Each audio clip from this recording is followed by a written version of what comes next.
Alright, YouTube, it's Shadow King Nazaru, and I'm here with part 3 of my review of Resident Evil in name only, the final chapter. So, where we last left off, the Red Queen was saying Umbrella planned to wipe out humanity except for rich people. Now, if you were a movie expert such as myself, you would recognize that this is a plot ripped off from Kingsman, only done much, much dumber. So, this contradicts again everything that they set up in the previous films. So, take this to account. Umbrella did multiple things to contain the T virus, which they were going to use to wipe out humanity so they could repopulate it with rich people,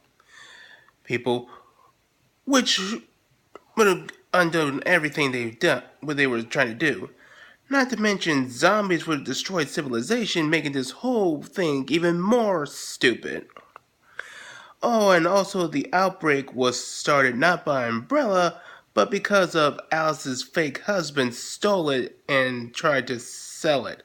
And even if we take into account that this was still an accident and not Umbrella's plan, that still released the virus that's going to create zombies, which is going to ultimately undo everything they're trying to do.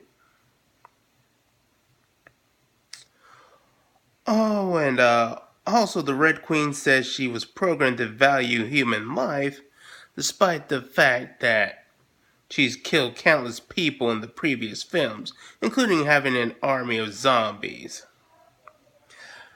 Also, why did Isaacs program her with this if it's counterproductive to his plans?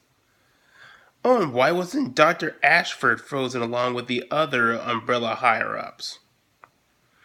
Ugh, God, this is gonna be a long review. I'm probably gonna have to divide this into more sections. Alice and Claire's team of expendables gets killed by a fan activated by Wesker when they try to sneak in. But he turns it off when one of them dies. Wesker, according to this movie's continuity, which apparently Paul W.S. Anderson treats like every single movie like they have their own separate continuities from a different alternate universe. But that said, in this continuity, you're trying to kill Alice and her friends. So why didn't you leave the fan on, which would have most assuredly killed all of them? Assuming Alice's plot armor wasn't still on. But everybody goes into the air ducts, and it's filled with trapdoors. Okay, aside from getting rid of possible intruders, what practical use is that to Umbrella? And when they get caught down, Alice is stuck with another black expendable character, and he gets killed by the Molded. The Molded were the enemies of Resident Evil 7, and they were controlled by the head mold, which was this little girl named Evelyn. Spoilers for Resident Evil 7 players, or potential Resident Evil 7 players. So that said, this naturally wasn't created by the T virus.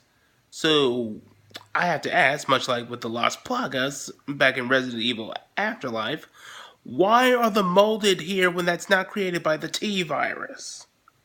I mean, outside the continuity, we know that Paul W.S. Anderson, like a fucking idiot he is, added it in because he saw someone playing Resident Evil 7 while writing the script. In story-wise, I have no idea. Anyway, Alice and Claire's boyfriend, I may or may not have mentioned that Claire has a boyfriend in this movie, entered the chamber containing Umbrella's frozen people. Oh my god. So, this basically means that Umbrella had the outbreak start where their valued people were held, in the hive. Oh yeah, because there's nothing good wrong from holding holding your people that you hold value most in the same facility where you're keeping one of the deadliest viruses known to man. Or not known to man, whatever. I mean, also, why did Paul W.S. Anderson retcon Umbrella nuking Raccoon City with it being the government? I mean, no, wait, I'm not asking that as a question. That's also why. I meant to state that. Because this would have contradicted his continuity. We wouldn't want more of that, apparently. Oh, they even had special ops squads going to the hive, which they would have discovered their plans and tried to ruin them when they realized that their lives were in danger. I mean, and all this could have been avoided had Umbrella housed the frozen people in one of their separate bunkers, which we know they've had since we saw them in in the previous films. Anyway, Isaacs gets unfrozen, but wait, Isaacs was driving outside. How did he get here? Well, for the shocker of your life, that Isaacs was a clone, and apparently this is the real Isaacs. Oh, and may I remind you that owns 50% of Umbrella, despite the fact that in the previous films, Wesker was in charge of Umbrella.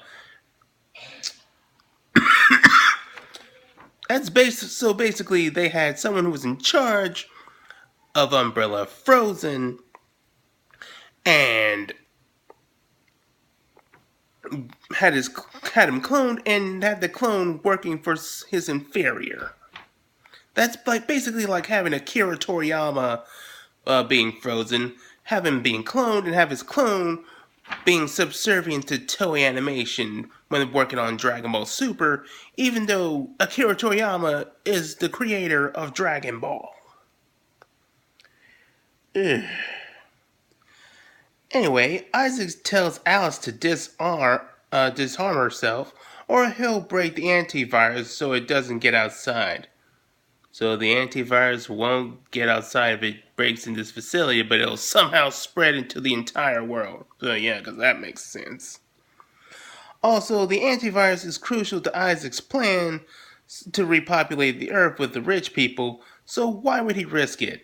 Oh, and apparently he was stupid enough to only make one airborne antivirus. Contingency plans? What the hell are those? Oh, and also Claire's boyfriend betrays Alice. I'd be shocked if I actually knew anything about this character or actually gave a crap about him, but I don't, so the twist is pretty lackluster. Also, why didn't he try to kill Alice when he had plenty of opportunities to do so? And Isaacs apparently knows this traitor despite being frozen beforehand, so you tell me how that works. Oh, and to add even more to the stupidity, Isaac has implants that grant him superpowers and precognition. If that's the case, why did the Umbrella even bother cloning Alice to see how she got her powers when they could have just done this and got superpowers of their own, and in a much safer fashion? Ugh. Oh, but wait, there's more. It gets even stupider. Isaac reveals that Alice is the clone of the now prematurely aged Alicia Marcus. Yes, Alice this whole time was another clone. Oh, this also means that James Marcus was not T-Virus was not very effective in in doing what it was meant to do, which was prevent Alicia Marcus from prematurely aging. Oh, and also, if Alice was a clone of an owner, why was she ranked so low in Umbrella? It's pretty much the same thing with Dr. Isaacs. Also, why did Umbrella try to figure out why the T-Virus bonded with Alice when she's basically the clone of Alicia Marcus? That should have been a no-brainer if that was the case.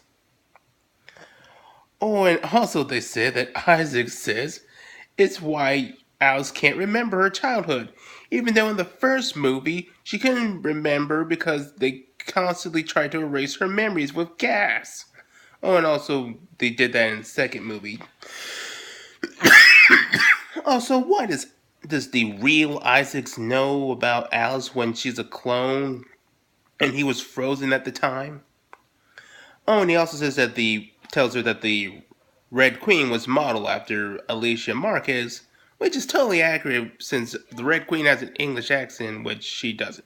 I need a break. This is getting way too stupid.